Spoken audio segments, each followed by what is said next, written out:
Welcome to another smashing edition of Beyond the Plate. And may I now add the award-winning Beyond the Plate, now that we picked up a golden mic for it, courtesy Chef Amrita Raichand, and me, her little sidekick, Rishi K.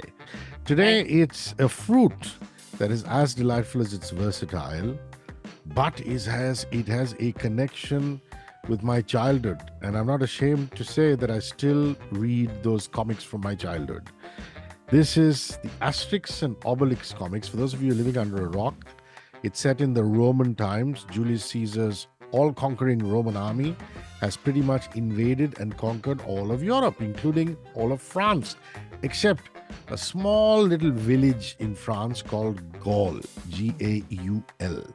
And that is because the residents get a magic potion made by their Druid, a magic potion made by Druid Getafix, which allows people like Obelix the giant and Asterix the diminutive mustachioed creature to defeat entire legions of Roman emperors. Wonderful comics, and you ought to read them. What is the Asterix Obelix connection with your fruit? Well, even my first memories of this fruit, which is cherry, that's the hero of today's episode, is from these comics. You know, when we used to see Roman lords being fed these gorgeous, red, beautiful cherries. But the fact of the matter is, Rishi, that the history of cherries goes way, way back. And that's what I'm going to start talking about, as always. Anatolia, which is modern-day Turkey, is where sweet cherries originated, actually. This was in a large fertile peninsula in the Western Asian region between the Black and the Caspian Seas. Now, interestingly, Rishi, cherries were first mentioned in this book of plants written in the 3rd century BC. That's a really long ago, authored by Theophrastus. I hope I got the pronunciation right, who was a early Greek botanist, and he was also apparently the protege of none other than the very well-known and one of the greatest philosophers of all time, Aristotle. Now, in his book, he states very clearly that Greeks were the ones who were the first to cultivate this fruit. Now, after that, the fruit moved eastwards and towards India with the popularity of the Silk Route and increase of trade with the Indian subcontinent. According to the book Mughal Gardens, sweet cherries very likely came to India by way of the Middle East during Emperor Akbar's reign from 1556 to 1605. Akbar's governor, Muhammad Quli Afzal, brought strains of not only cherries but also apricots from Kabul to Kashmir. And what's really fascinating to know, Rishi, is that, or read rather, that the cherries that were cultivated in Kashmir were actually even sweeter than the ones of Kabul. So today, cherries are cultivated all over the world, with India ranking as the 26th in world production. Rishi, any idea what's the first? Well, who are the first three? Tell me. I don't know. Since you mentioned Rome, I'm thinking maybe the Italians are still somewhere out there. Turkey is top. Oh. Next is US, and third is Iran. These are the top 3 growers of the fruit, respectively, actually. Now, in India, it mostly grows in Jammu and Kashmir, Himachal Pradesh, and Uttarakhand. And it's logical that if it grows in these places, it needs that colder climate and higher altitudes. Having said that, Kashmir Valley actually contributes to 95% of the total cherry production in India. And here you get about 8 varieties. And very, very cute names, huh, Rishi? Hear them. Makhmali, Sia, Mishri, Jaddi, Italy, Dabal are okay. Vishkan and Stella. Mishri is my favorite, and true to its name, it is the sweetest variety compared to the others. Now, you know of what a stone fruit is. It's a fruit which has one seed and it is fleshy around. So it's also called drupe. These fruits are also called drupe fruits. So cherry belongs to this category of fruits, just like plums and peaches and apricots. Now, all over the world, these fall into a few broad categories. The sweeter ones are Bing cherries. These are fairly dark in color. And then there are they're called Rainier cherries, which are a little lighter, yellowish red in variety. Also, there is a complete category, which are the tart cherries. Okay, now these are much smaller, not as red, of course. and they are called Morenci and Morello cherries. And these are, rather than eating them as a fruit, most people use them as preserves and for cooking. Uh, we all know, I'm sure you've also not eaten many varieties of cherries in India, right? We all get a very limited amount of cherry in a very limited season, and currently it is the season. And believe it or not, I'm the first one in Kolaba market. The moment those cherry dabbas come, I'm the first one waiting in line to pick them up because I just absolutely love the fruit. So I'm going to give a little tip while buying, this fruit, because very often people get disappointed. They bring boxes of cherries and they have to throw half of them. So what you need to do is, when you buy cherries, just look at the fact that they should not have, look at them closely, and if they have too many spots or blemishes, just discard them. Don't bother with them. It should be glossy, it should be nice and round, and when you touch it, it should kind of give way, so they're a little softer. If they're a little softer, they'll be sweeter. So that's a little tip I wanted to give everyone while buying cherries. Anything you want to add to this before I move on to tell everybody how healthy cherries are? Actually, that was really my question to you would have been just that. I mean, we know that they look lovely, they taste wonderfully well. They're so appetizing, they taste wonderful, but are there nutritional benefits that they have? Are there particular reasons why we should include them in our diet? You would be surprised at the nutritional benefits, or rather the amount of nutritional benefit this little small package of a fruit has. Believe it or not, 1 cup of fresh cherries will give you 260 milligrams of potassium. And this really helps in regulating blood pressure. It reduces the risk of cardiovascular diseases. Cherries also help you with sleeping well. And I know now why I've been sleeping so well since the time I've been eating cherries, because every morning I have a nice big bowl of cherries. They really, they have that gorgeous quality because they have melatonin, which is a hormone that regulates sleep. Then it also has anti-inflammatory properties. It helps you with pain and muscle soreness. Because cherries have they're so low on the glycemic index, and also have so much fiber, this makes it a fruit which is quite perfect for diabetics also, because I know how much diabetics want to have fruit, but they can't indulge in all. So this is definitely one that they can indulge in. Cherries, like I said, small package, big effect, and big, faida, big nutritional benefits. So definitely include it while the season lasts. And those who don't, who are not into just eating the fruit as is, here's me, Moa, the chef, who'll tell you how you can use it, in the culinary space, in your kitchen. You can cook with cherries. That's actually what makes these cherries so versatile, because frankly, it's a chef's delight. You can use it in savory dishes, you can use it in desserts. Nowadays, mixologists love cherries because they can make some delicious cocktails and mocktails with cherries. I don't know if you're a fan of a cherry mocktail, but I'm sure you are a fan of cherry, Rishi. Are you? Yeah, I like it just dangling there in my drink. Yeah. So that it's been it's infused with cherry. That the beverage is going to taste a particular way, but then it's nice to have a little bit of a garnish on top.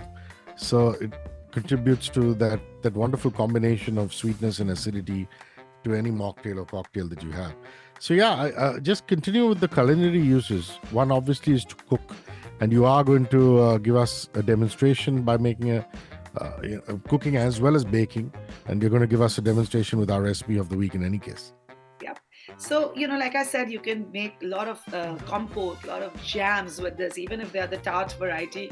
Oh my God, the cherry jam is just outstanding. So even though cherries don't last you for the whole season, once you make the jam, you've preserved it for a while. Use them in your pies, use them in tarts and muffins and cakes, use them in smoothies. You can make great, very healthy juices and smoothies with this. You can start your day with it. You can also pair it with meats because it really adds a unique flavor to even savory dishes, like I mentioned. And if nothing else, like you said, you like that dangling in your drink, just have it dangling in your ice cream or any other dessert that you're having. But I would highly recommend this one product which I found online, and nobody is paying me to tell me this, Rishi. It's the cherry pitta. I found it online. I think the only irritating part about cherries is the fact that they are so small. You obviously eat many of them, and then you sit and keep de-seeding them. So when you're eating it as a fruit, it's fine because it's also therapeutic to kind of go the whole hog. But when you're cooking with it, and you want to cook with 500 grams of cherries, oh my God, it's a pain to keep cutting and taking up the seed. So this is a great. It's so cheap that I can't even call it an investment. Just buy it because you'll thank me forever. Going with our theme for the week, which is cherries, cherry cheesecake. Yay. I love this, and I love simplifying recipes for people, Rishi. And most people find cheesecakes very intimidating because, so this one is no bake, this one is eggless, this has no gelatin. So it's a really simple version. We're going to take these cherries, we're going to de-seed them, and we're going to add them to a saucepan with a bit of sugar and water to turn it into a nice compote, which part of it I'm going to use inside the cheesecake and part of it will be used for the topping. Now, in the meantime, we're going to take these digestive biscuits and we're going to grind them into a powder, add some melted butter, and that's going to, it's going to turn into a fine powder, which is going to make a beautiful base for our cheesecake. This we are going to spread evenly onto the bottom of a spring foam pan with the help of a flat surface, spatula or a glass, and then we're going to place this in the refrigerator while we prep for the rest of the cheesecake. Now, as the compote is done, you turn the flame off and you allow it to cool, because you cannot use hot compote while creating the cheesecake, otherwise your cheese is going to completely melt. Next, you're going to whip up some whipping cream. You can use the one that is available as cream, or you can use some whipping powder and some ice cold water to create a very stable, steady and delicious whipping cream. Then you're going to take your cream cheese. Now, I like to use Philadelphia cream cheese for this recipe, but you can use whatever you have handy. You're going to beat this till it is soft. You're going to add some powdered sugar to it, some cherry essence, and also some lemon juice, because that really kind of brings out the flavors and cuts the sweetness of the cheesecake. Then you're going to gently fold in this whipped cream that we made separately into this cream cheese mixture. Now you're going to you're going to bring the cherry compote, which is cooled by now, and add it gently, very gently to the entire cream cheese mixture. You don't want to, take away the lightness that you've created by whipping it. Then you're going to gently pour it into the chilled crust that we had set in the fridge. You're going to take it out and pour it in, and again set it evenly, cover it with the cling film, and put it back in the refrigerator for at least 6 hours, if not overnight. I usually prefer this overnight. Look, this one has no gelatin, like I mentioned, so it might still be a little soft, but it is so tasty and so easy to make that, you'd rather make this version and make it more often, right? All right, the Ask Amrita section has Ankit, and it has something to do with dessert again. But then people will argue chocolate is not dessert, it's an anytime snack. How do you temper chocolate, Amrita? Ask Ankit.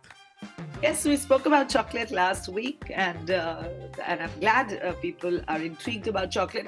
Look, Ankit, tempering chocolate, if you're a baker, you will understand that there are a lot of nuances to it. So I'm not going to get into the details of it, because I'm pretty sure you're coming from a home cooking point of view. So what is tempering? Basically, it is melting chocolate and then bringing it down to a temperature which, when you touch to your lip, does not feel too hot.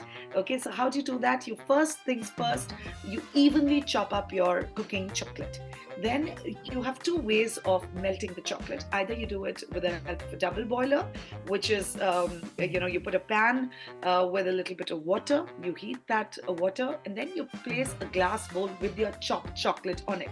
You have to ensure that the bowl does not touch the water at all, and you have to You have to use a spatula constantly, keep stirring it, and ensure that it melts evenly.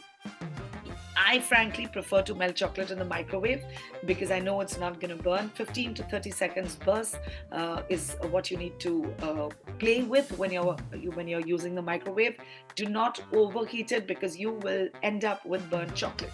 Now, professionally, when people temper chocolate, they melt only 3/4 of the chocolate, and then when the chocolate melts, they add some more chopped chocolate to it. The remaining chopped chocolate, they add it and then they melt it to get the right temperature. But like I said, if you're not a professional baker or a chocolatier, you don't need to bother with it. Just ensure that you stir it nicely. The moment you see that beautiful luster, that nice shine, that gloss on the chocolate, you know that it is tempered well. And frankly, the sign of good tempered chocolate is when you snap it, you literally hear that snap, and it's not like gooey and melting at when you touch it. After it is set, not when it's melted. Obviously it'll be gooey when it's melted. When you set it into chocolate, into and actually there's another thing that you can do. Just put in a metal spoon or a knife and leave it out. When you have the chocolate melted, you insert a knife in it, you take it out, and just leave it for a bit. If the chocolate sets immediately on it, you know that you have properly tempered the chocolate.